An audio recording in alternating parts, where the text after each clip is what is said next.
Mahalaga ang boses ng bawat isa sa panahong may krisis. Dito kasi nagiging mulat ang mamamayan sa mga pagkukulang ng pamahalaan gaya ng usapin ng pagtugon sa pangangailangan ng mga mahihirap, kakulangan sa sistemang pangkalusugan, pagbagsak ng ekonomiya at sistema ng edukasyon. Isang halimbawa ang mga kabataang estudyante sa napakaraming apektado ng kasalukuyang sitwasyon. Ayon kay Joshua Aguilar, estudyante at miyembro ng Youth for Nationalism and Democracy, hindi raw nila papayagan na maantala ang kanilang mga advokasya kahit limitado at may pagbabago sa kanilang mobilisasyon sa new normal. A-adjust tayo sa new normal. And with regards kung hihina ang organisasyong mga pangkabataan, sa tingin ko, nakadepende na iyon nakadepende na iyon kasi hangga't may usapin ang kabataan, hangga't may mga issue ang kabataan na pwede niyang pagkilusan, sa tingin ko naman hindi hihina ang mga organisasyon.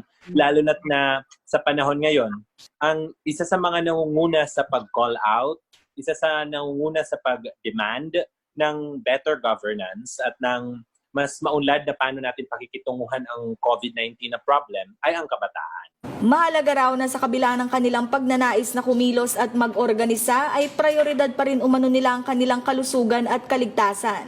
Ayon kay Presi Dagook, estudyante at miyembro ng Kaisaka Youth Organization. We really had to reposition ourselves in the sense na una, kailangan naming tanggapin na this is a global pandemic and we really have to be safe first bago tayo humakbang at magpatuloy dahil mahaba-haba pa ang gagawin nating paglaban. Gamit ang teknolohiya, naka-online na ang Kaisaka Youth Volunteer Group. Sa digital world, tinatalakay ng grupo ang mga usapin at demand para sa mass testing at safe space para sa mga kababaihan. Aktibo rin ang YND kasama ang iba pang organisasyon sa pag-oorganisa ng mga aktibidad. Nakapagsagawa na sila ng tulong para sa mga estudyanteng na stranded nang magkaroon ng lockdown. Nag-alay sila ng mga tula, sayaw at awitin para bigyan ng buhay at mukha ang kalagayan ng ating mga kababayan sa gitna ng pandemya. Panawagan nila sa gobyerno ang kagyat at seryosong pagtugon umano sa mga pangangailangan ng mga individual at tiyakin umanong maipatutupad ang lahat ng makabubuti at inaasahan ng mamamayan para sugpuin ang krisis. Kinakailangan ng kanilang seryosong pagbalanse o pagsisikap na balansehin ang pagbubukas ng ekonomiya at ang public safety.